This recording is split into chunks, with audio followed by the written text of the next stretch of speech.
இந்த எலெக்ஷனை நீங்க எப்படி பாக்குறீங்க? ரெண்டே பேருக்கு தான் போட்டி. அதிமுகன்ற உங்களோட நேம் விட்டுறாதீங்க ஆனா கொண்டு போய் சேட்டுக்கடையில் அடமானம் வச்சுட்டாங்க. அதனால என்டிஏவா டிஎம்கேவா? காலத்தில் இருக்கிற அந்த சிறுவண்டி கட்சியெல்லாம் நாங்க யோசிக்கிறது இல்லைங்க. திமுகவை எதிர்க்கணும்னு நினைக்கும் போது அந்த அளவுக்கு இன்னும் கொஞ்சம் வளரணும். நீங்க தூய சக்திக்குள்ள போல நீங்க அப்படின்னு பார்த்தா நாங்களும் ஒரு டயலாக் சொல்லுவோம்னா, சார் நீங்க ரீல்ல தான் சார் தளபதி. வீட்டுக்கு ஒருத்தர் அவருக்காக இருக்கலாம், அம்மா அப்பாட்ட போய் விசிலுக்கு ஓட்டு போடுங்க அப்படின்னு சொல்லுவாங்களாம் பசங்கள்லாம். ஒரு தமிழ்நாட்டில் தனிநபரினுடைய வருமானம் அப்படிங்கிறது 3.5 லட்சத்தை எட்டிடும். இந்த உயர்வு எப்படி கிடைச்சது? அந்த ஊழல்ன்ற விஷயத்துக்கு திமுக அப்படின்னு போட்டு ஈக்குவல்டன் வைக்கிறாங்க. நீங்க ஊழல்னு ஒரு விஷயம் சொல்லுங்க, அதற்கான எவிடன்ஸ் கொடுங்க. இன்னைக்கும் அண்ணன் செந்தில் பாலாஜி அவர்கள் மேல இவங்க அவதூறு தான் பரப்பு. 471 நாள் உள்ள வச்சாங்க. ஆதாரமே இல்லாம 471 நாள் உள்ள இருக்காரு. அது ஒரு ரீசன் இருக்கும்ல. ஒரே ஒரு ரீசன் தான், பிஜேபின்னு ஒரு ரீசன். கார்ல 2 பேத்துக்கு நடுவில் ஒருத்தர் உட்கார்ந்துட்டு போனாரே, யாரு? அதே விஜய் அவர்கள் தான் உட்கார்ந்துட்டு போனாங்க. அது எதுக்கு? வருமானம் வரி சரியா செலுத்தாம இருக்கிறது. அப்ப அது ஊழல்ல வராதா? நாம் தமிழர், நான் தான் தேசத்தை காப்பாற்ற போறேன், நான் தான் தமிழர். நீங்க எங்களுடைய கட்சி வளரணும்னா அதற்கு மக்களுக்காக உங்ககிட்டயே வந்து நிக்கிறோம். சுழல் நிதி ஏன் கேட்குறீங்க? நீங்க தான் எதுவுமே இல்லாம ஜெயிப்பீங்களே.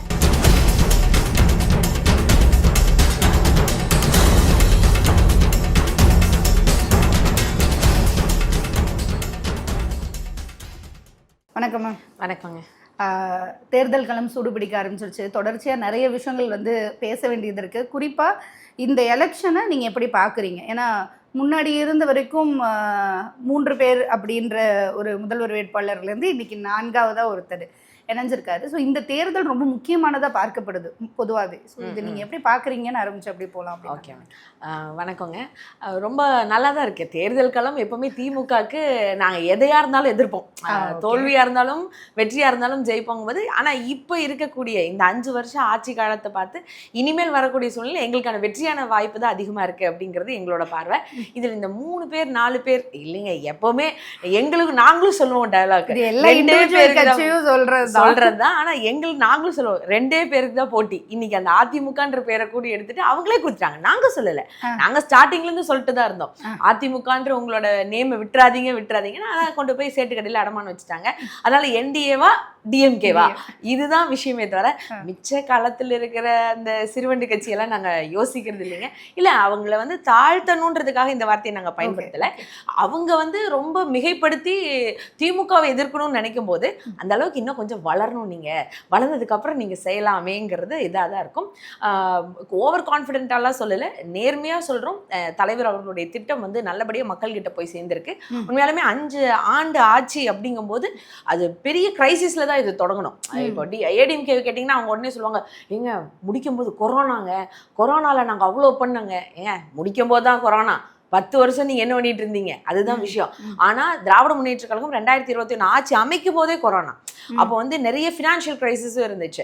ஸோ அதெல்லாம் பேர் பண்ணி அதுல இருந்தெல்லாம் அழகா டேக்கிள் பண்ணி இன்னைக்கு தமிழ்நாட்டு மக்களுக்கு இன்னைக்கு சாதாரண ஒரு மக்கள் கிட்ட போய் கேட்கும் போதே திட்டங்கள் போய் சேருது அப்படிங்கிற அளவுக்கு. ஒரு வீட்டுக்கு நீங்க போனீங்கன்னா லைக் உரிமை தொகை, விடியல் பயணம் யூஸ் பண்றவங்க இருப்பாங்க, இல்ல புதுமை பெண் திட்டம் யூஸ் பண்றவங்க இருப்பாங்க, இல்ல தமிழ் புதல்வன் திட்டம், இந்த மாதிரி நான் முதல்வன் திட்டம், ஏதோ ஒரு வகையில அந்த வீடை திமுக போய் சேர்ந்திருக்கு. அந்த அளவுக்கு தலைவர் மு.க. ஸ்டாலின் அவர்கள் நல்லா ஒர்க் பண்ணியிருக்கிறாரு. இன்னைக்கு களம் திராவிட முன்னேற்ற கழகத்துக்கு சாதகமா இருக்கு அப்படிங்கிறத ஓவர் கான்ஃபிடென்ட்லாம் இல்லாம செஞ்ச வேலைக்கு உழைப்புக்கான ஊதியமா எதிர்பார்த்து காத்திருக்கோம். கண்டிப்பா வருஷன் 2.0 அது டிஎம்கேவா தான் அமையும் அப்படிங்கிறதுல எந்த மாற்றம் இல்லை. இது இண்டிவிஜுவல் பார்ட்டியா நீங்க சொல்லும் போது ஒரு கான்ஃபிடன்ஸ் இருக்கு இல்லையா? அது எல்லா பார்ட்டிகளுக்குமே இருக்கு. இன்னைக்கு ஆட்சியை 5 வருஷம் விட்டுட்டு திரும்ப வரக்கூடிய அதிமுக தேர்தலை சந்திச்சா கூட அவர்கிட்டயும் அந்த கான்ஃபிடன்ஸ் இருக்குன்னு வச்சுக்கலாம். ஆனா முதல் முறையா களத்துக்கு வரவங்க அதிமுக தான் தேர்தலை சந்திக்குதா? இருக்காங்க. சரி ஆட்சிக்குள்ள பேசுறேன் நான் உங்கள்ட்ட, அதனால தான் தெளிவா சொல்றேன். ஆட்சியை விட்டுட்டு திரும்ப வராங்க, 5 வருஷம் ஆட்சியை விட்டாங்க, திரும்பவும் சந்திக்கிறாங்க. ஆட்சியை மட்டும் விட்டாங்க, எல்லாத்தையும் விட்டுட்டாங்க. சரிங்க, அடிக்க ரெடி ஆயிட்டீங்கன்னு நினைக்கிறேன். அப்படி இருக்க பட்சத்துல இப்ப முதல் முறையா தேர்தலை சந்திக்கிறவங்க இருக்காங்க இல்லையா, அவங்களுடைய பேச்சு, செயல்பாடுகள் இது எல்லாமே ரொம்ப நீங்க சொல்றதை விட 200% கான்ஃபிடென்ட்ல இருக்காங்க. அவரோட மெயின் கோலாவே வந்து தாவேகாவினுடைய தலைவர் வந்து சொல்றது கான்ஃபிடண்டா இருங்க, வெற்றி நிச்சயம், எல்லா வீட்லயும் வந்து நம்மள ஒரு ஆள் இருக்காங்க அப்படின்றத சொல்றாரு. இதை நீங்க எப்படி பாக்குறீங்க? இந்த களம் வந்து அதிமுக திமுக நாம் தமிழரை தாண்டி இப்படி ஒரு கட்சி வந்து இவ்வளவு தூரம் சொல்றதுக்கான விஷயங்களை விட்டது வந்து இங்க மெஜாரிட்டியில இருக்க இந்த 2 கட்சிகள் நினைக்கிறீங்களா? அவங்களுடைய தவறுகள் தான் இப்படியான கட்சி வந்து இவ்வளவு ஓவர் கான்ஃபிடன்ஸ்ல இருக்காங்கன்னு வச்சுக்கலாமா? யாரோட தவறுகள்? 2 கட்சியுமே எடுத்துக்கிற மெஜாரிட்டியில இருக்கக்கூடிய அப்படின்னு பாத்தீங்கன்னா ஆண்ட பெரும்பான்மை எங்களுக்கு தான் ஜாஸ்தின்னு எப்பவுமே ஒரு மாறுதட்டி கொள்ளக்கூடிய அதிமுக. அப்படி இருந்த ஆண்ட பெரும்பான்மை 30 வருஷமா நாங்க வந்து தமிழகத்தை ஆண்டு இருக்கோம்னு நீங்க பேசுற நீங்க இந்த ஒரு 4.5 வருஷம் அந்த அம்மா இல்லையா, அந்த அம்மா இல்லாம ஏதோ உருட்டி பிரட்டி கொண்டு வந்தீங்களா, அதுக்கப்புறமா அம்மையார் மறைவுக்கு அப்புறம் நீங்க இருந்தீங்க, அதையும் நாங்க தக்க வச்சோன்னு இவ்வளவு பெருமை பேசுறோங்க. 5 வருஷத்துல ஏன் சுக்குநூறா உடைஞ்சிச்சு? ஆனா இதே விஷயத்த திமுக சந்திச்சிருக்கானா? ஆமா சந்திச்சிருக்கு. இத்தனைக்கும் ஒரு பெருந்தலைவரா இருக்கக்கூடிய உங்களுடைய புரட்சி தலைவர் எம்ஜிஆர் இருக்கும் போதே நாங்க எதிர்த்து நின்று இருக்கோம். அந்த 15 வருஷம் கட்சியை கட்டுக்கோப்பா வச்சு இத்தனை ஆண்டு காலம் கொண்டு வந்தனாலதான் திராவிட முன்னேற்ற கழகத்தினால இவ்வளவு வேரூண்டி நிக்க முடியுது அப்படின்னு தெரிஞ்சுக்கணும். ஏன்னா களத்துல போட்டி போட்டு ஜெயிச்சவங்க நிக்கிறது வேற விஷயங்க. தோல்வி அடைந்தாலும் கூட அந்த களத்தை வந்து எந்த தொய்தும் போக வைக்காம அதை தாக்கு பிடிச்சு கொண்டு வந்தார்ல நம்மளுடைய கழக தலைவர், முன்னாள் தலைவர் எங்களுடைய கலைஞர் அவர்கள். அதுதான் மிகப்பெரிய ஒரு சாராம்சமா நாங்க பாக்குறோம். ஒண்ணு. இன்னொன்னு என்ன சொன்னீங்க, ஒரு கட்சி வந்திருக்குல்ல, அது கட்சியா காட்சியாங்க? அது எங்களுக்கு ரொம்ப டவுட்டுங்க. ஏன்னா நாங்க வந்து தப்பாவே நினைக்காதீங்க, எங்களுக்கும் வரட்டும். எல்லா ஜனநாயக நாடு படத்தை பத்தி பேசலைங்க, ஏன்னா அதை பத்தி அவர் தலைவரே பேச மாட்டாங்க, கட்சி தலைவரே அதை பத்தி பேச. நானும் இது வந்து ஒரு ஜனநாயகம்னால என்னமோ அவங்களுக்கு காப்பிரைட்ஸ் வாங்கின மாதிரி பேசுறாங்க. அப்படி இல்லை. ஜனநாயகம்ங்கிறது ஒரு நாட்டினுடைய உரிமை அப்படின்னு நீங்க பார்க்கும்போது எல்லாருமே வரலாம், தப்பில்லை. நீங்க சொன்ன மாதிரி வீட்டுக்கு ஒருத்தர் அவருக்காக இருக்கலாம். ஆமா, எல்லா pre-KG LKG UKG first standard second standard போற குழந்தைங்க அவங்களுக்காக இருக்காங்க. ஏன்னா இதை நான் சொல்லலை, அவரு தான் மேடையில சொன்னாரு. அம்மா அப்பாட்ட போய் விசிலுக்கு ஓட்டு போடுங்க அப்படின்னு சொல்லுவாங்களாம் பசங்கள்லாம். அப்போ பசங்க சொல்லி அம்மா அப்பா கேட்பாங்களா? பசங்களுக்கு எது நல்லது கெட்டதுன்னு அங்க இருக்க பெற்றோர்கள் யோசிக்க மாட்டாங்களான்றது ஒரு விஷயம். எப்பவுமே நாங்க அவங்கள சொல்றது, இன்னும் அவங்க பால்வாடி தான், உள்ள வந்தது சந்தோஷம், இப்பதான் ப்ரீகேஜி வந்திருக்காங்க, இன்னும் கிளாஸஸ் நிறைய இருக்கு. வந்தோடனே டயலாக் யாரு வேணாலும் பேசலாம். டயலாக் பேசுறது ஈஸி, அது வெறும் ஸ்கிரீன் பிளேக்கு தான் ஒர்க் அவுட் ஆகும். ரியல் பிளே என்ன நீங்க பண்ணிருக்கீங்க, நீங்க என்ன செஞ்சிருக்கீங்க, அட்லீஸ்ட் உங்க கொள்கையை சொல்லுங்க. உங்களுக்கு என்ன கொள்கை இருக்கு? நான் என்டிகேவும் அதுதான் சொல்லுவேன். இன்னைக்கு வந்து நாம் தமிழர், நான் தான் தேசத்தை காப்பாற்ற போறேன், நான் தான் தமிழர். ஏங்க இவங்கெல்லாம் எதுக்கு கரெக்டா இருக்காங்கன்னா, கீழே வந்து கமெண்ட்ல எங்களை திட்டுறதுக்கும், இப்போ வந்து இதுல வந்து திமுகவும் சரி அதிமுகவும் சரி அவங்களோட கொள்கை சார்ந்துனாச்சு நின்று பேசக்கூடிய அளவுல இருக்கும். இது வந்து சும்மா ஒரு மேடை கிடைச்சிருச்சு நின்று அப்படி இப்படின்னு ஆட் பூட்டுன்னு பேசுறதுனால அந்த பேச்சுல கவரப்பட்டு சில பேர் வந்து இது பண்றது எல்லாம் நம்ம அப்படி எடுத்துக்க முடியுமான்னு தெரியல. அப்படி வந்து 2 கட்சி மேல குறை சொல்லக்கூடிய என்டிகே டிவிகே எல்லாம் இன்னைக்கு அவங்களே நிறைய விஷயத்த செஞ்சுட்டு இருக்காங்க. இப்ப டிவிகேவை சொல்லவே வேணாம், அது ஒரு ரகத்துல இப்போ மேல போய் எதனால சிபிஐ கிட்ட மாட்டிட்டு இருக்காங்கன்றது ஊரறிஞ்ச விஷயம். இன்னைக்குதான் நாம் தமிழரும் ரொம்ப நாளா நடந்துட்டு இருக்கு, திரும்ப ஒரு ரீபேக் எடுத்திருக்காரு. இப்படிதான் கையெல்லாம் கட்டிட்டு, நீங்க எங்களுடைய கட்சி வளரணும்னா அதற்கு மக்களுக்காக உங்ககிட்டயே வந்து நிக்கிறோம். சுழல் நிதி ஏன் கேக்குறீங்க? நீங்க தான் எதுவுமே இல்லாம ஜெயிப்பீங்களே, எதுக்கு மக்கள் கிட்ட வரீங்க? நீங்க ஊழல்ல நீங்க என்ன இது வரைக்கும் சுழல் நிதி வாங்கி நீங்க என்ன இது வரைக்கும் செலவு பண்ணிருக்கீங்க? இது வரைக்கும் நீங்க வெள்ள அறிக்கை விட்டுருக்கீங்களா? கஷ்டப்பட்டு எங்க அப்பா எல்லாம் சாதாரண மெக்கானிக்குங்க. எங்க ஊரோட பாரம்பரியம், நாங்க கோயம்புத்தூர், எங்க ஊர் பாரம்பரியமே நாங்க வயல்ல வேலை செய்யறதும் ஆடு மாடு மேய்க்கிறது. எங்களோட நாங்க எந்த சமூகமா இருந்தாலும் சரி, நாங்க உயர் சமூகமாகவே இருந்தாலும் சரி, எங்களுக்குன்னு ஒரு தொழில் இருந்துச்சு. அந்த தொழில செஞ்சுட்டு இருந்தாங்க. இன்னைக்கு அந்த தொழில இருக்கக்கூடிய அந்த வயல்ல வேலை செஞ்சுட்டு இருந்தா அவங்களுடைய குழந்தைங்க இன்னைக்கு நாங்க ஒரு இன்ஜினியராகவும் ஒரு டாக்டராகவும் இன்னைக்கு ஒரு கலெக்டர் ரேஞ்சுக்கும் நாங்க வரோம்னா இந்த அளவுக்கு எங்களை கொண்டு வந்து நிறுத்தினது இந்த திராவிட இயக்கங்கள் தான். அதுல எந்த மாற்று கருத்தும் இல்லை. இதை திராவிட மண்ணுன்னு சொல்லக்கூடாதுன்னா அதை எங்களால முடியாது. நீங்க தமிழ்னு ஒரு மொழியில எங்களை பிரிக்கணும்னு நினைச்சீங்கன்னா நாங்க திராவிடம்னு சொல்லி எல்லாத்தையும் இணைச்சு நிற்போம். இங்க வந்து அது வந்தாரை வாழ வைக்கிறது தமிழ்நாடு. தமிழுக்கு என்னைக்குமே தாய்மொழிக்கு முன்னுரிமை கொடுப்போம். அதுக்குன்னு மற்ற மொழி பேசுறவங்கள வேற்றுமைப்படுத்தி பார்க்கணும்னு இன்னைக்கு ஒரு சில கட்சிகள் பேசுறாங்கல்ல, அதை வந்து நாங்க ஏத்துக்கவே முடியாத ஒரு இதா இருக்கு. இது மக்களுக்கு இந்த தெளிவு இருக்குங்க. ஏன்னா தமிழ்நாட்டை பொறுத்த வரைக்கும் மக்களே நல்ல அரசியல் பேசுவாங்க. ஏன்னா இது டீ கடையில தொடங்கின அரசியல் தான். ஆனா டீ கடையில இருக்கக்கூடிய சாதாரண ஒரு தாத்தா கூட தெளிவா சொல்லுவாங்க உலக அரசியல். ஏன்னா அந்த அளவுக்கு நம்ம புகுத்தி இருக்கோம், அந்த அளவுக்கு மக்கள் கிட்ட அந்த விஷயத்தை கொண்டு போய் சேர்க்கிறோங்கிறது தான் ஒரு பெரிய விஷயம். இது ரொம்ப முக்கியமான விஷயம். இன்னைக்கு அரசியல் கட்சிகள் என்ன நிலைப்பாடுல இருக்காங்கன்ற விஷயத்த நீங்க சொல்றீங்க. இன்னைக்கு புதுசா வந்திருக்கக்கூடிய தவேக தலைவர் அவர் சொல்ற விஷயங்கள் என்னன்னா, மாறி மாறி ஆண்டுட்டு இருந்த இந்த கட்சிகள் வந்து ஊழலுக்கு பேர் போனதா இருக்கு. அதுல குறிப்பா வந்து திமுகவை கை நீட்டி நேரடியா என்னோட அரசியல் எதிரி இவ்வளவு ஊழல்கள் பண்ணியிருக்காங்க அப்படின்ற விஷயத்த சொல்றாங்க. இவர் மட்டும் சொல்லியிருக்காரான்னு கேட்டா இல்ல. கொஞ்ச நாளைக்கு முன்னாடி, கொஞ்சம் வருஷத்துக்கு முன்னாடி பிஜேபியோட தலைமை பொறுப்புல இருந்த அண்ணாமலை அவர்கள் டிஎம்கே ஃபைல்ஸ்ன்னு சொல்லி இவ்வளவு மோசடி பண்ணியிருக்காங்க, இவ்வளவு ஊழல் செஞ்சிருக்காங்க அப்படின்னு ஒரு ஃபைல்ஸை ரிலீஸ் பண்றாங்க. இதையெல்லாம் கடந்து போறது வேணா திமுக வந்து இதுக்கு பதில் சொல்லாம கடந்து போகலாம் அப்படின்னாலும் அது மக்கள் மத்தியில் ஒரு அதிருப்தியை ஏற்படுத்திருக்காதா? இதுக்கே கடந்து போறாங்க, இதுக்கே பதில் சொல்ல மாட்டாங்க, அப்படி வேற யாருக்கையாவது கேட்டா எந்த கட்சி தான் ஊழல் செய்யல அப்படி முடிச்சிடுறாங்க. இதை நீங்க எப்படி பாக்குறீங்க? இப்படி தொடர்ச்சியா அந்த ஊழல்ன்ற விஷயத்துக்கு திமுக அப்படின்னு போட்டு ஈக்குவல்ட்டுன்னு வைக்கிறாங்க. இதை நீங்க எப்படி பாக்குறீங்க? இல்ல, இதுல ஒரு விஷயம் நம்ம தெளிவா புரிஞ்சுக்கணும். இது கடந்தே நாங்க போகல. திராவிட முன்னேற்ற கழகம் தான் எதிர்த்து நின்று வேலை செய்தது. ஊழல்னு நீங்க சொல்றீங்க, எந்த ஊழல நீங்க சொல்லணும், சரிங்களா? அதுவும் அண்ணாமலை அவர்கள் பேசுறது எங்க ஊர் கோயம்புத்தூர்ல தான் நின்னாருங்க 2024. நல்லா நல்லா அவருக்கு மரியாதை கொடுத்து அனுப்பிச்சோம். ஏன்னா மரியாதைக்கு பேர் போன ஊர் இல்லை எங்க ஊரு. ஆனா நான் என்ன சொல்றேன்னா, அந்த ஊழல்ங்கிறது அவர் பேசுறாருல, ஆருத்ரா வழக்கு அவரோடது என்ன ஆச்சுங்க? இது வரைக்கும் அவரு தான் பேசாம போயிருக்காரு. இது வரைக்கும் அவர் ஊழல்னு நாங்க என்னென்ன குற்றச்சாட்டை வச்சோமோ, இப்ப வந்து 2G வழக்கு தான் எங்களோடது வந்து ரொம்ப இதா பேசுவாங்க. 2G வழக்குல இது வரைக்கும் எந்த அரசியல் கட்சியும் ஒரு ஊழல்னு ஒரு வழக்குல உள்ள போய் நாங்க இந்த வழக்கை செய்யல, இது இங்க நடந்தது நாங்க செய்யவே இல்லை ஊழல்னு சொல்லி அதுல வந்து செய்யாம இதுக்கான ஆதாரங்கள் எதுவுமே அதாவது சமர்ப்பிக்கப்படலை அப்படிங்கிறதுக்காக விடுதலையாய் வெளியே வந்தது எந்த கட்சியுமே இல்லை. ஆனா கெத்தா விடுதலையாகி அக்கா கனிமொழி அவர்களும் அண்ணன் ராசா அவர்களும் வெளியே வந்தாங்க. அந்த பெரும்பான்மை எங்களுக்கு இருக்கு. இந்த மாதிரி அவங்களோட கட்சியில ஏதாவது சொல்ல முடியுமா? இன்னைக்கும் அண்ணன் செந்தில் பாலாஜி அவர்கள் மேல இவங்க அவதூறு தான் பரப்புனாங்க. முழுக்க முழுக்க அது வந்து எப்படியாச்சும் அவரை வந்து ஏதாச்சும் பண்ணணும், இல்ல வலுவிளக்க வைக்கணும் அப்படிங்கிறதுக்காக 471 நாள் உள்ள வச்சாங்க. உள்ள வச்சு அவரு என்னென்னமோ சொல்லி பார்த்தாங்க. கடைசியில கோர்ட் என்ன கேட்டுச்சு? எப்ப ஆதாரம் எங்க?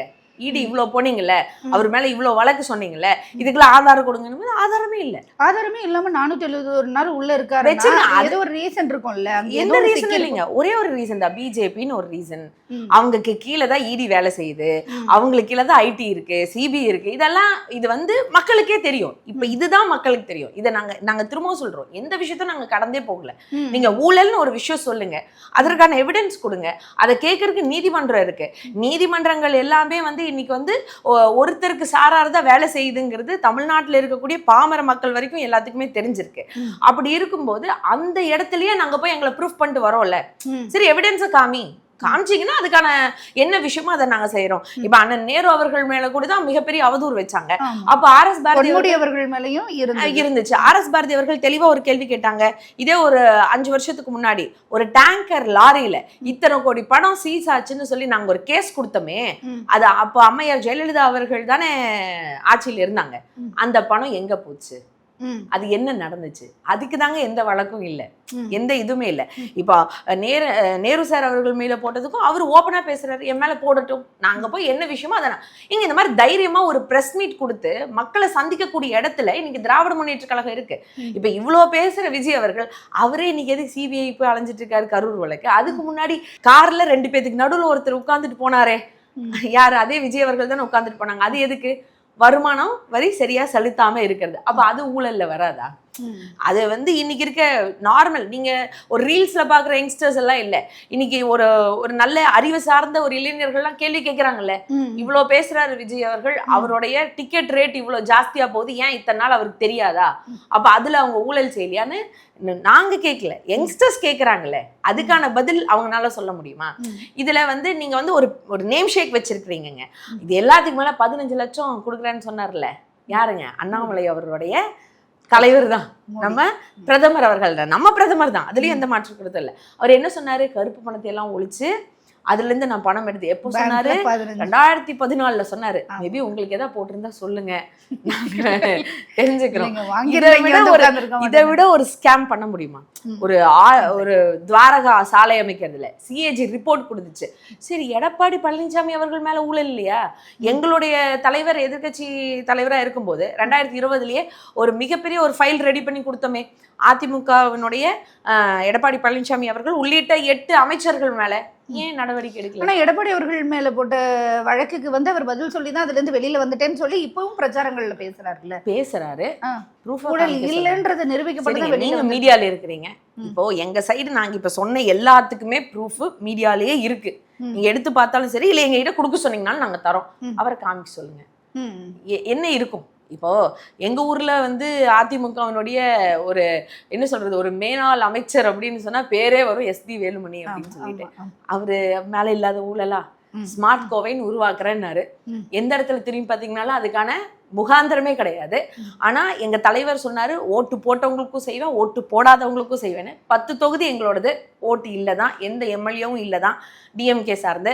ஆனா சொன்ன மாதிரி இன்னைக்கு ஜிடி மேம்பாலம் கோயம்புத்தூர் கொடுத்துருக்காரு, செம்மொழி பூங்கா கோயம்புத்தூருக்கு, ஹாக்கி ஸ்டேடியம் உருவாயிருக்கு, கிரிக்கெட் ஸ்டேடியம் உருவாயிட்டு இருக்கு, அதுக்கு மேல பெரியார் நூலகம் உருவாயிருக்கு, அதுக்கு மேல என்ன சொல்றது, எண்ணற்ற திட்டங்கள் நகர்ப்புறத்துக்கான எல்லா வேலைகளையும் இன்னைக்கு நாங்க செஞ்சு அதை ப்ரூஃப் பண்ணி காமிச்சிருக்கோம். இன்னைக்கு மினி டைடல் பார்க் முதற்கொண்டு கோயம்புத்தூருக்கு இத்தனை விஷயத்த, அதாவது 5 வருஷத்துலதான் இதெல்லாம் நடந்திருக்கு. 10 வருஷத்துல என்ன நடந்துச்சுன்னு கேளுங்க. இன்னைக்கு தங்கப்பட்டறை செய்யக்கூடிய அந்த ஊழியர்களுக்கு அதற்கான அந்த தளத்தை உருவாக்கி கொடுத்ததும் திராவிட முன்னேற்ற கழகம் தான். இப்ப இத்தனை விஷயத்த நாங்க இந்த 5 வருஷத்துல ஒரு சாதனையா வெறும் கோயம்புத்தூர் மாவட்டத்துல மட்டும் நான் சொல்றேன். அதை சார்ந்து இன்னைக்கு உடனே பிஜேபி வருவாங்க, இவங்கெல்லாம் வந்து இந்துக்களுக்கு எதிரானது. எங்களுக்கு தெரியுங்க, அவங்க ஆட்சி காலத்துல கூட கோயில்கள் புறநமைப்பு இல்லாம தான் இருந்துச்சு. இன்னைக்கு நான் லிஸ்ட் கொடுப்பேன், எங்க மாவட்டத்துல மட்டும் கிட்டத்தட்ட 100க்கும் மேற்பட்ட கோயில்கள், அதாவது பெரிய கோயில்னு சொல்ல போற மருதமலை, மாசாணியம்மன் கோயில், பண்ணாரியம்மன் கோயில், பத்திரகாளியம்மன் கோயில், இதுக்கெல்லாம் வந்து தொடர்ந்து மக்கள் வந்துகிட்டே இருப்பாங்க. சோ அந்த மாதிரி இடங்களுக்கு கூட இன்னைக்கு ராஜகோபுரம் வேலைகளை செஞ்சு முடிச்சு எல்லா கோயிலுக்கும் குடமுழுக்கு நடந்துருச்சு. சோ இதெல்லாம் யார் செஞ்சா? செஞ்சது எங்களுடைய சாதனை பட்டியல். நாங்க இவ்வளவு சொல்றோம்ல, அங்க 10 எம்எல்ஏ உட்காந்து இருக்காங்கல்ல, யாராச்சும் ஒருத்தர் சொல்லுங்க பாப்போம். அப்போ எங்களோட நாங்க ஏன் இந்த அளவுக்கு சொல்றோம்னு பாக்குறீங்களா? ஏன்னா எங்க தலைவர் அந்த அளவுக்கு எங்களுக்கான திட்டங்கள் கொடுத்திருக்காரு. இதுதான் மக்கள் கிட்ட ரீச் ஆயிருக்கு. ஓகே, இது ஒரு புறம் இவ்வளவு செஞ்சிருக்கீங்க அப்படின்னு இருக்கீங்க. இதுக்கு முன்னாடி தேர்தல் அறிக்கையில் கொடுத்த நிறைய விஷயங்கள் நிறைவேற்றப்படாம இருக்கு அப்படின்ற ஒரு குற்றச்சாட்டு வைக்குது. அதோட சேர்த்து நான் இன்னொரு கேள்வியும் கேட்கிறேன். இந்த மாதிரியான மேம்பட்ட திட்டங்கள் நமக்கு வருது அப்படின்றது ஒரு பக்கம் மனசுக்குள்ள ஒரு நல்லுணர்வு இருக்கு. ஓகே, எங்கேயோ ஒரு இடத்துல ஒரு பாசிட்டிவா இருக்கு. பட் இன்னும் அடிப்படையில் இருக்கக்கூடிய மக்கள், சாதாரண மக்களினுடைய வாழ்வாதாரம் கேள்விக்குறியாகவே தானே இருக்கு. அப்போ இந்த ஆட்சிகள் மாறி மாறி வந்தாலும் அது மாறலையே அப்படின்ற ஒரு கேள்வியில, ஆதங்கத்துல மக்கள் ஒரு மாதிரி விரக்தியில இருக்காங்கன்னு எடுத்துக்கலாமா? இல்லைங்க, இப்போ வந்து எல்லா விஷயத்தையும் எல்லா டைமும் பூர்த்தி பண்ண முடியும்னு நம்ம சொல்ல முடியாது. இன்னொன்று நீங்க பார்த்தீங்கன்னா, இன்னும் அடித்தட்டத்தில் இருக்க மக்களை எப்படியாச்சும் உயர்த்தணுன்றதுக்காக தான் இந்த இலவசம்னு நீங்க சொல்றத முதல் எந்த ஆப்போசிட் கட்சியா இருந்தாலும் நிறுத்திடணும். இப்போ நான் ஆரம்பத்திலேயே சொன்னேன், ஒரு மெக்கானிக்கோட பொண்ணு அப்படிங்கும்போது நாங்க வந்து ஒரு அரசு பள்ளியில தான் படிச்சிருப்போம், எந்த சமுதாயமா இருந்துட்டு போட்டோம். அதையும் நான் திரும்ப திரும்ப சொல்றேன். அப்போ அந்த ஸ்கூல்ல எனக்கு கொடுத்த புக் இலவசம்னா அதனாலதான் நான் இன்னைக்கு படிச்சிருக்கேன்.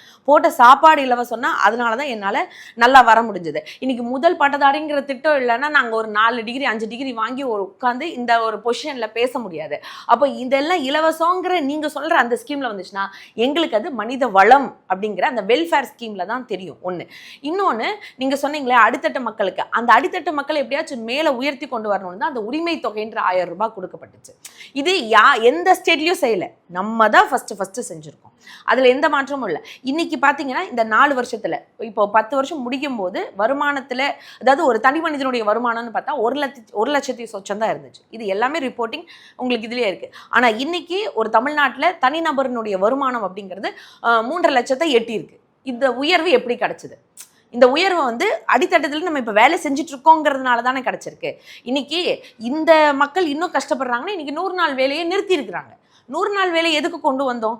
ஒரு சாதாரண ஒரு கிராமத்தில் இருக்க ஒரு பாட்டிமாவோ இல்லை ஒரு தாத்தாவோ, மேக்ஸிமம் அது லேடிஸுக்கு தான் யூஸ் ஆகும், வீட்டில் இருந்து என்ன பண்ணுறதுன்னு தெரியாமல் சாப்பிட்றதுக்கு வழி இல்லை, பசங்க எல்லாம் பார்த்துக்கலாம், பெருசாக வருமானம் இல்லாத அந்த பாட்டிங்கெல்லாம் கூட போய் ஒரு சாதாரண ஒரு வேலை செஞ்சால் ஒரு வேலை கிடைக்கணும் அப்படின்னு ஒரு ஊதியம் கொடுக்கணும். இது வந்து ஒரு அரசாங்கத்தினுடைய கடமை.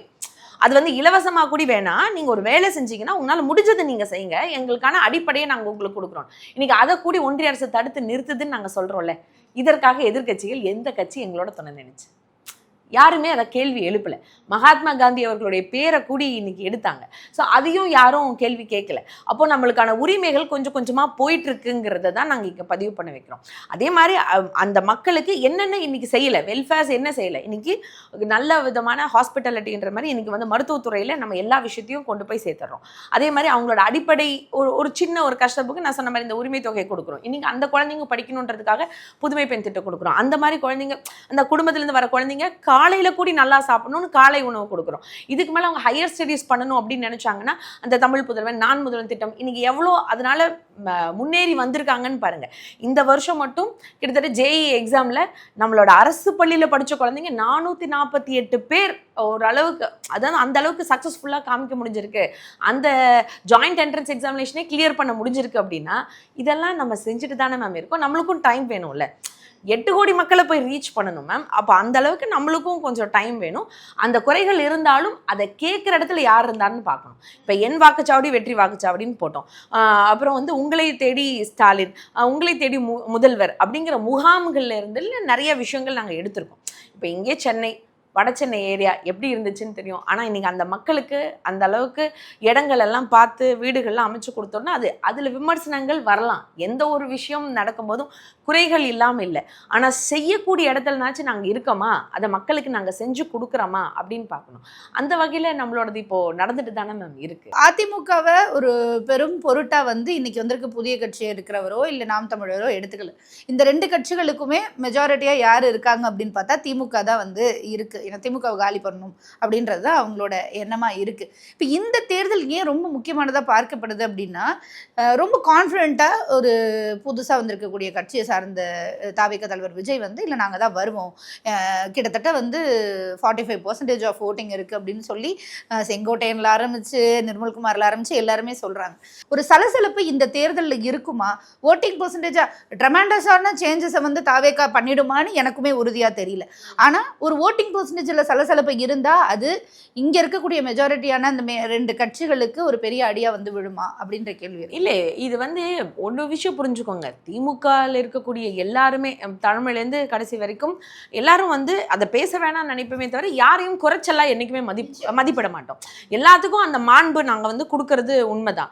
ஸோ அது அவங்களுடைய பேஷனேட்டாக அவங்க பண்ணிட்டு போட்டோம், அவங்களோட விஷயம் அது செய்கிறாங்க. பட் எங்கள் சைடு அது பாதிப்பு ஏற்படுத்துமா அப்படின்னு பார்த்தா அதை வந்து நாங்கள் பாதிப்பெல்லாம் ஏற்படுத்தாது அந்த இது அப்படின்னு நாங்கள் மெத்தனை போக்குலையும் பதிலாம் சொல்ல மாட்டோம்.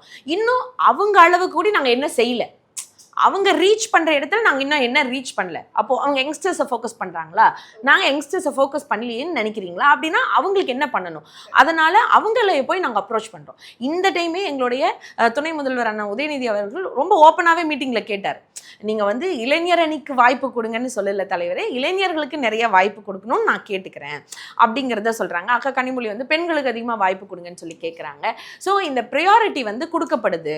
ஸோ ஒரு சின்ன இதுதானே, சின்ன துரும்பு தானே அப்படின்னு நாங்கள் யாரையுமே அதை நினைக்கல. அதில் ஏதாச்சும் ஒரு விஷயம் இருந்தாலும் அதை மாற்றுவோம். பட் அது வந்து ஒரு பெரிய எங்களுக்கு ஒரு அதிர்வை கொடுக்குமான்லாம் கேட்டிங்கன்னா இல்லை. எங்களை பொறுத்த வரைக்குங்க இன்னைக்கு பிரச்சனை ஆதிக்க வர்க்கத்துக்கும் ஒரு என்ன சொல்ற சுயமரியாதை இயக்கத்துக்கும் அப்படின்னு தான் நாங்கள் பார்க்குறோம். அதனால தான் ரொம்ப தெளிவாக நாங்கள் சொல்லிட்டு இருந்தோம். அதிமுக அவங்கள பார்த்து எங்களுக்கு பங்காளியாக நீங்களே இருங்க, நீங்கள் வந்து வேற யார்கிட்டயாச்சும் கொடுத்துட்டு போகாதீங்க, உங்களோட சுயத்தை இழந்துடாதீங்கன்னு நாங்கள் சொல்கிறோம். அதுக்கும் நிறைய விமர்சனத்தை நாங்களே அனுபவிச்சுக்கிட்டோம்னு வச்சுக்கோங்க. அந்த இடத்துல கூட கன்சர்னாக தாங்க பார்த்தோம். இன்னைக்கு SIRனு ஒரு விஷயம் நடந்துச்சு இல்லைங்களா, எல்லா ஸ்டேட்லேயும் அது எவ்வளோ பெரிய பாதிப்பு ஏற்படுத்துச்சுன்னு பார்த்தோம். ஆனால் தமிழ்நாட்டில் ஒரு பாதிப்பு குறைவு அப்படின்னா முன்னையே நம்ம யோசிச்சோம். ஸோ நம்ம தலைவர் பேசும்போது எதுக்கு SIRலாம் பெரிய விஷயமா, இதெல்லாம் பற்றி ஏன் நீங்கள் பேசுகிறீங்க, திமுக மடை மாற்றுது அப்படின்லாம் பேசினாங்க.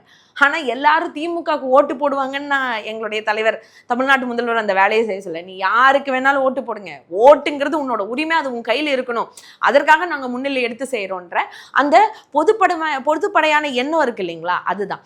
அதனால் அவங்க கட்சி சார்ந்து அவங்க செய்ய வேண்டிய வேலையை செய்யட்டும். ஆனால் எங்களுக்கு முழு நம்பிக்கை இருக்குது. ஏன்னா இன்னைக்கு நான் முன்னையே ஃபஸ்ட்டு தொடக்கத்திலே சொல்லிட்டேன், தலைவர் இன்னைக்கு எல்லாத்துக்குமான ஒரு திட்டங்களை கொண்டு போய் சேர்த்திருக்காரு. இன்னைக்கு அதை யோசிச்சு பார்ப்பாங்க, இன்னைக்கு இருக்கக்கூடிய யங்ஸ்டர்ஸ் வரைக்கும் அதை யோசிச்சு பார்ப்பாங்க.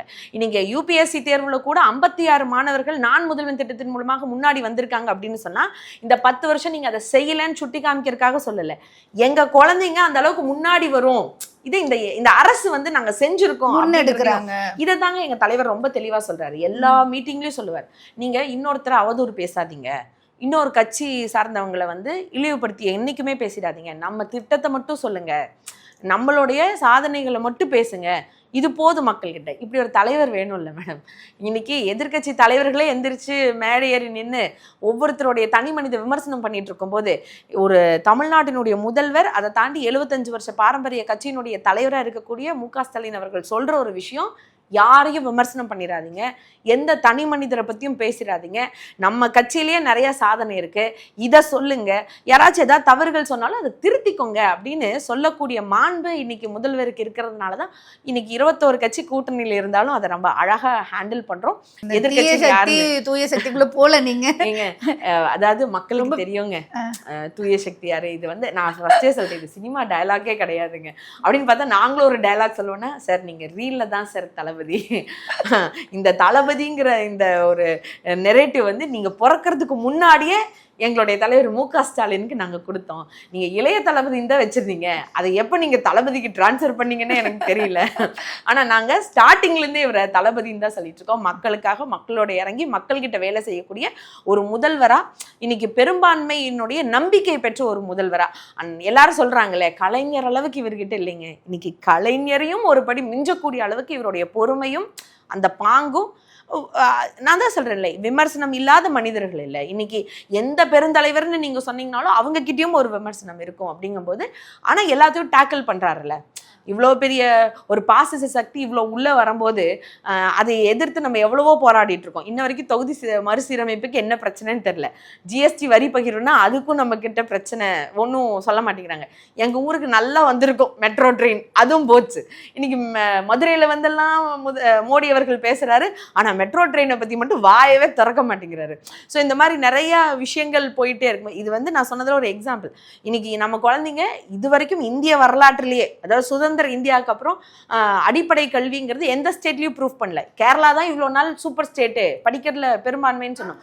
ஆனா அது இல்லை. இன்னைக்கு தமிழ்நாடு 100%, அதாவது 99.99% தொடக்க கல்வியை முழுமை பெற்றிருக்குது. அப்போ இதெல்லாம் வந்து எவ்வளோ பெரிய ஒரு சக்ஸஸ் ரேட்டாக பார்த்துட்டு இருந்தோம். இதில் கூடி ஒரு தனியார் நிகழ்ச்சியில் கூடி சொல்லியிருப்பாரு, நம்ம கோபிநாத் சார் கூடி சொல்லியிருப்பாரு, அங்கெல்லாம் கையெழுத்து போட்டாலே படிச்சுவேன்னு நினச்சான், ஆனால் இங்கே தாங்க படித்து நம்ம மேலே வந்திருக்கோம். தமிழ்நாடு தான் இன்னைக்கு வந்து ரேட்டிங்லேயே நம்பர் 1 இருக்கு. இன்னைக்கு ஹையர் பொசிஷன். ஏன் சந்திரபாபு நாயுடு அவர்கள் போன டைம் ஸ்டேட்மெண்ட் கொடுக்கலையா? தமிழ்நாட்டில் இருக்கிற இளைஞர்கள் எல்லாம் போய் எல்லா பெரும்பான்மையான கண்ட்ரீஸில் சொல்கிறேன், இந்த யூஎஸ் யூகே அந்த மாதிரி இடத்துல ப்ரீமியர் போஸ்ட்டில் உட்காந்துருக்காங்க. ஏன்னா அவங்களுடைய கல்வி தரம் அந்த அளவுக்கு உயர்ந்திருக்கு. சந்திரபாபு நாயுடு நம்மளுக்கு ஃபேவர் இல்லைங்க, அவங்க பிஜேபியோட ஃபேவர். அப்போ இந்த அளவுக்கு சக்ஸஸை நம்ம கொண்டு வந்திருக்கோம். இது திமுக தான் செஞ்சுச்சுன்னு நாங்கள் சொல்லலை. இனிஷியல் ஸ்டேஜ்ல இருந்து திராவிட கட்சிகள் தான் இதை செஞ்சிருக்குன்னு சொல்றோம். இன்னைக்கு அவங்க என்டிஏக்குள்ள போயிட்டாங்க. அதனால அவங்க என்னன்றது நீங்க தான் ப்ரூவ் பண்ணணும், அது எங்களுக்கு தெரியாது. அதனால நாங்க சொல்றது எங்க சைடு நாங்க செஞ்சிருக்கோங்க.